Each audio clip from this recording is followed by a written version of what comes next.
that year, a man who'd never given him, he preached at his church every year, came and preached to his stats, never gave him an offering year after year after year. It was more than a decade of ministering at that church. And then he showed up that year that he committed to giving $100,000. The guy said, well, the Lord spoke to me and said I should give you an offering. Gave him $10,000 for doing the same thing he'd done for year after year after year with no payment. Why? Because there was a purpose for it. Because you get hung up, come on, you get hung up on this amount. Come on, you're already hung up. What's God doing? He's demonstrating you're hung up on amount. You ought to read your Bible. The Bible is all about no amount. It's got nothing to do. How about feeding the 5,000? Anybody remember feeding the 5,000? You know what it takes to feed 5? Who here has a family of 5? Anybody have a family of 5? Family of 5? Okay. What's your grocery bill? You're on a budget. What's your grocery bill a month? $400. That's very low, isn't it? Who else has a family? Well, give me your family food budget. Anybody that knows it, really knows it. Diana, do you know your food budget? Oh, yes, you don't count. You get everything for free. See, she don't ever consider the amount of food.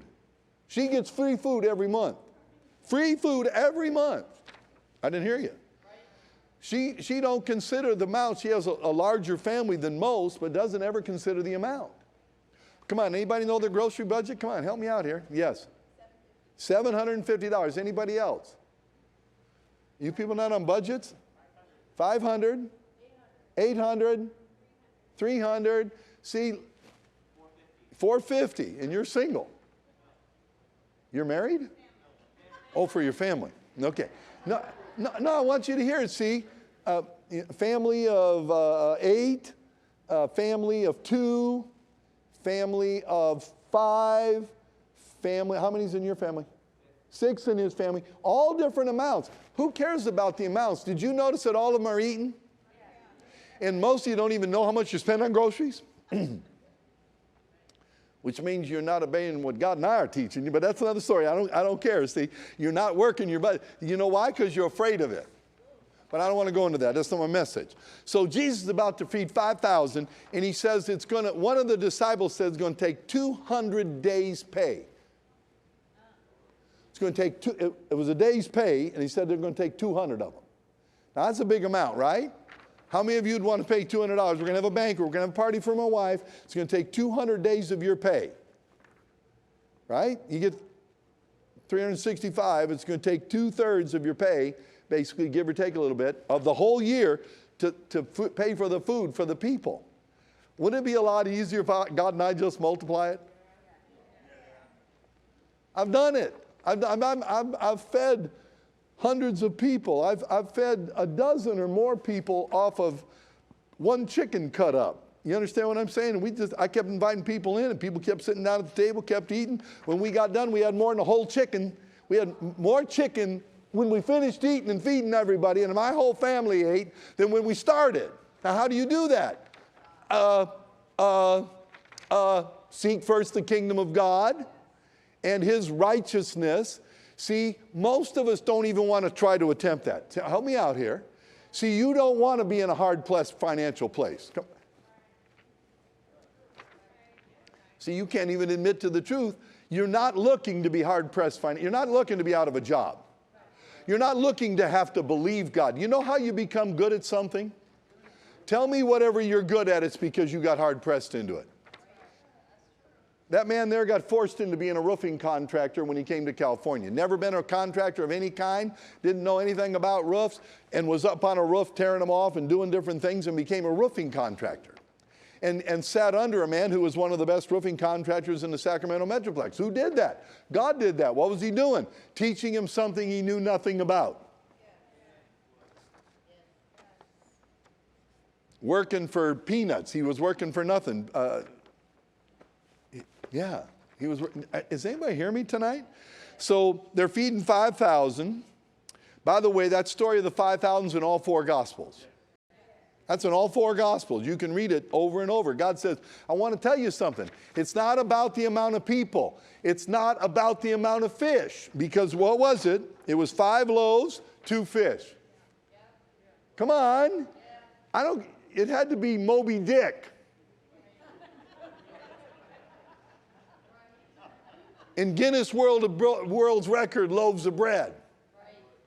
And when they got done, what did they have? 5 loaves, 2 fish. And afterwards, what did they have left over from that? How many baskets? It doesn't matter how many baskets, because when there was 5,000 with 5 loaves, 2 fish, they had 12 baskets left over. And we can debate the size and interpret the Greek and do anything you want. But God's not about amounts. He's not about sizes. Then what does he do? He feeds 4,000. Anybody remember how many? He fed 4,000. What did he feed the 4,000 with? First of all, the 5,000 were fed after a day. Anybody read these? It's in 2 Gospels, Matthew and Mark, and it says they were there all day. They weren't there days. They were there all day. Am I wrong? Anybody got a Bible interpretation different? I mean, just correct me. I don't have a problem. I've been corrected before. I don't mind correction. God corrects those he loves. Why, he corrected me. Listen, I don't do that. I'm not in that mode. I'm in the mode of, come on, bring it on, if you're in the position. Now, your children shouldn't be correcting you, but that's another story. Hey, music department, next service, you're all up on the platform during my preaching.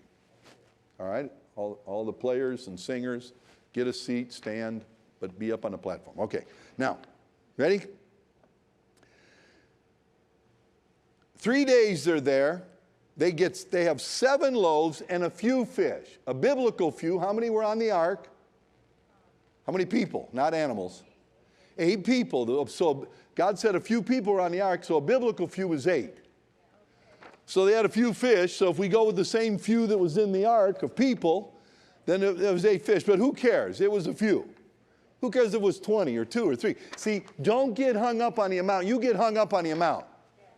You get hung up on the amount of people. You get hung up on the amount of baskets. You get hung up on the size of the baskets. Oh, you don't understand. Those baskets are little baskets, and these baskets are big baskets.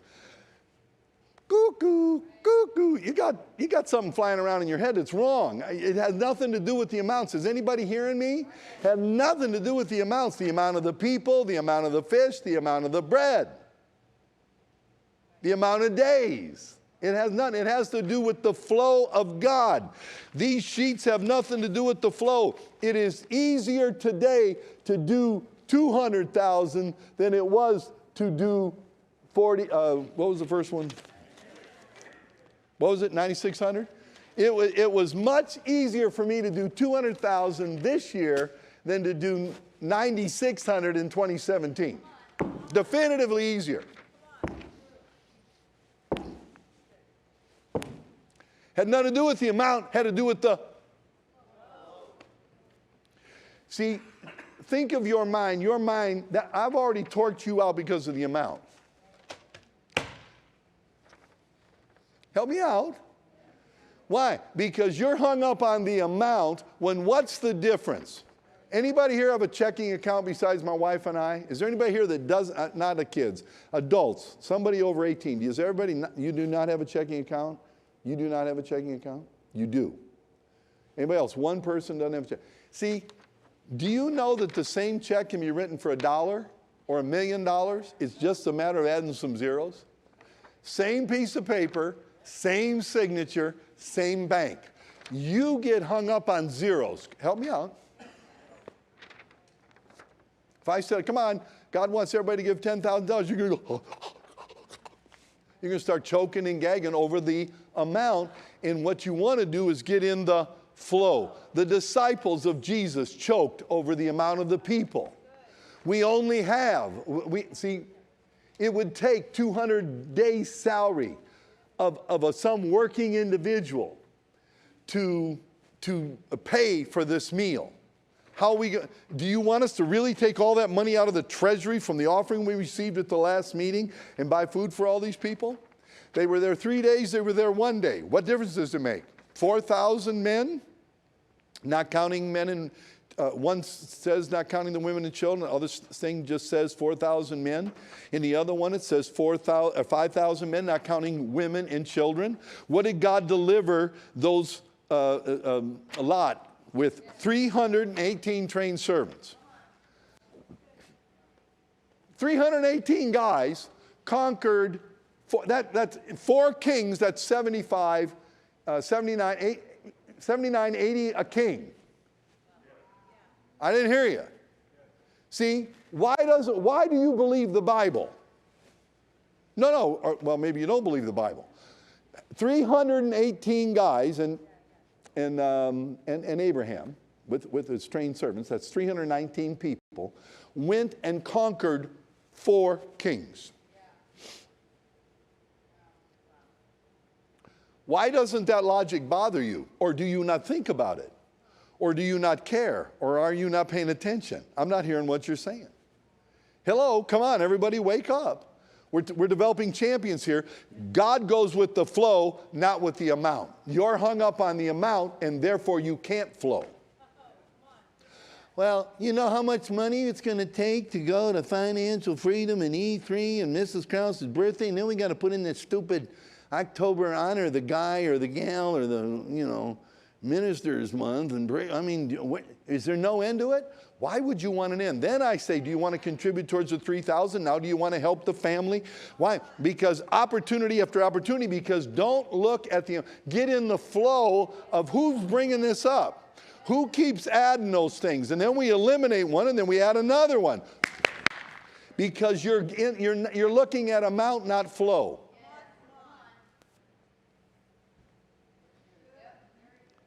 It's absolutely true. What else I want? How about let's go to 2 Kings chapter 4.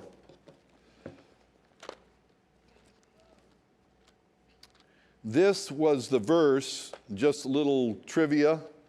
Every day that I went in to get makeup put on during the time I was gone, I told the people some bit of information. I told them the first thing that my wife said to me after I carried her across the threshold on our honeymoon. We won the newlywed game, first place. Over that question, I knew exactly what she said. The lady that's doing my makeup, she says, I have no clue what I said to my husband on the night of our wedding. I said, okay, well, I know exactly. I won the game. And I was telling him I was 23 inches long. I said, when you're on a game show and they're asking you questions about Bill Krause, now you'll have this information that people don't have. Now I know I just gave it to you, but you're not going to remember it.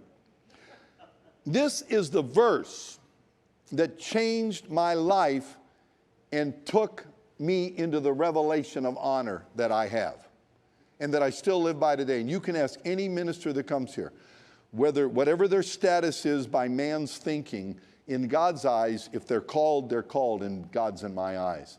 And we treat them the same, whether they're 50 years in the ministry and have 3 people, or 2 years in the ministry and have 5,000 people. It doesn't matter how many people they have. See, we don't base our honor on amount. But let me take this verse. A certain woman of the wives of the sons of the prophets died, or cried out, her husband died, cried out to Elisha saying, your servant, listen, bud, I was home alone and he was not serving at the church. And anyways, your servant, my husband, is dead, and you know that your servant feared the Lord. The fear of the Lord is the beginning of wisdom. And the creditor is coming to take my 2 sons to be his slaves. She tells him how many sons, but she doesn't tell the amount of the debt. She doesn't tell what? The amount of the debt. Because you know what? The prophet don't care what the amount of debt is. And then the prophet, and anybody that's of God, knows that you already have the solution. I've told this to you multiple times, multiple ways. If you don't have the solution, then you're not connected to God, because God makes a way even when there was no way. There was no way I could come up with that money. I had no way. And I said, God, I don't know the way, but there's always a way. God, show me the way. And guess what? $98,600. Woo, woo, woo, woo, woo. Yeah. Woo, ha, woo, woo. Why? Because I just got in the flow. I said, God, what's the flow? And I peeled this part off, and then I peeled that part off, and I peeled, and the next thing you know, and then I remembered, oh my God, I owe this part that I forgot about. It was included, but I didn't forget about it. Like, I don't have my sheet in front of me. And I forgot, and I said, oh my God, I owe that. And then, so I paid it. And when I say I paid it, I sowed it. But see, that's a debt to me. Not a debt that I owe because I owe it. It's like that $3 million that I offered for the airplane. I looked that man square in the eye and I said, what I said is, I'm taking care of that. And when I said that, I began to pray, I began to confess. Remember, anybody know my 3 things? And I began to act, and I gave money, and I sent checks.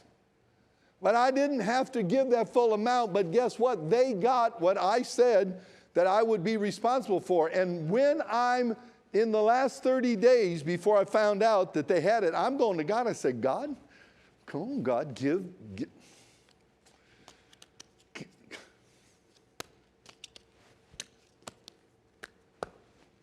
I got to have it, God. I said I would. I said I would, God. I said I would. And they said to me, they pointed at me and they said, this will be the easiest thing you ever do. It's the easiest thing I've ever done. I'm not trying to get credit.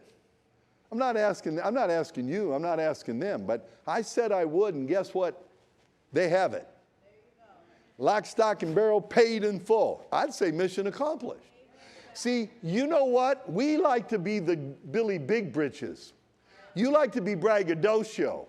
You want the money. So what does it matter if you give the money or bring the person who gives the money? What does it matter if you pay for the food or you go and I'm going to pay for the meal, and then somebody walks up and says, sir, I said, bring me the check. And they say, the check's already paid. I remember I was with my wife, and I think I was with Ken and his wife, and Jesse Duplantis is eating lunch in the same restaurant we're in. And I said, bring me that, it's already been paid for. Jesse didn't pay for it. I didn't pay for it, but it was already paid for. I didn't know what the amount was. Didn't care what the amount was. But I was sitting in that restaurant. I'm sitting at this table. He's sitting at that table. I order up the bill. You got to wake up earlier, see? Is anybody hearing? That woman, just watch the prophet, verse 2. Ready? Verse 2. So Elisha said to her, he don't panic and says, what shall I do? He doesn't say, woman, what are you bothering me for? Your husband's dead, man. He ain't even come down to the church anymore and helping me. What would I care? He said, what shall I do for you? Tell me, what do you have? See, God is not interested in what you want. He wants to know, what do you have?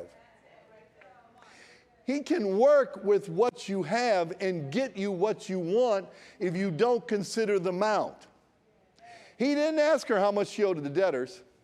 He didn't ask her what her monthly budget was. Come on, don't give me that wimpy woo stuff. Well, they're not in agreement with me, and that we don't have the money, and we don't make that kind of big deal. We don't make that kind of money either, but we have a God that's got everything.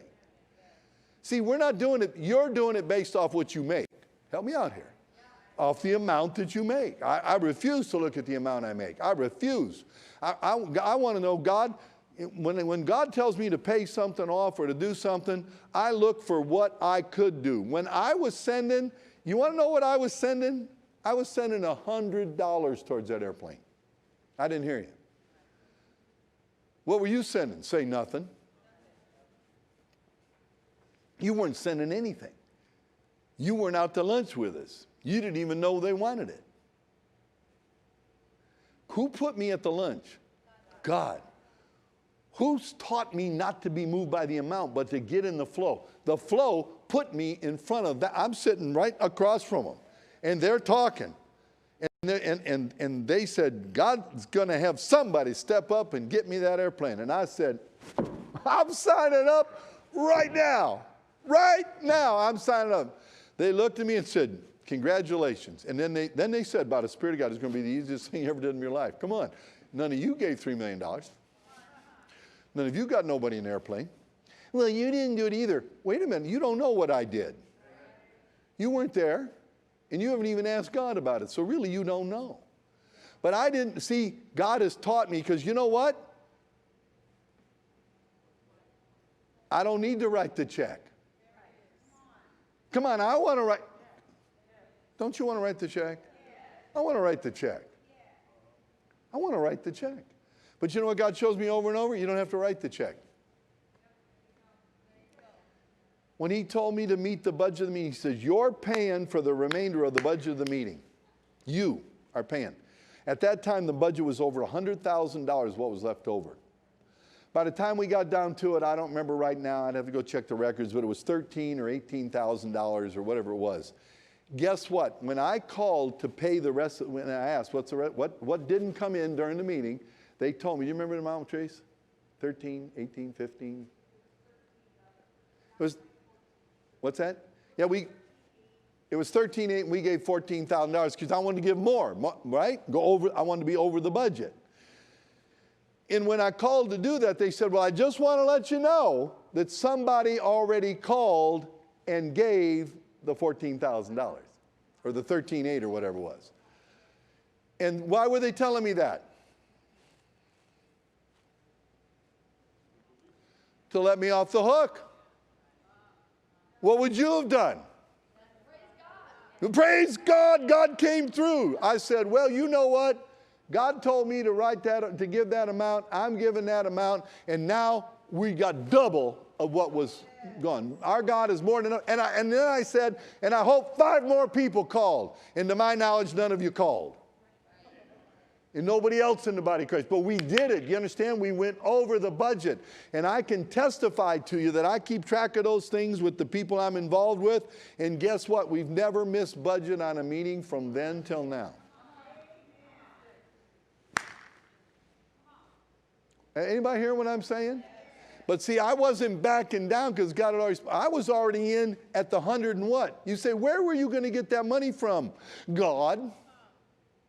You mean you didn't have it just sitting around?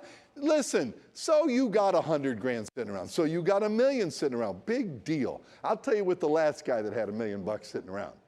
I said, you can't give $1 million. He said, yes, I can. I said, no, you can't. He said, yes, because I said that over and over. Come on, you've heard me tell the testimony.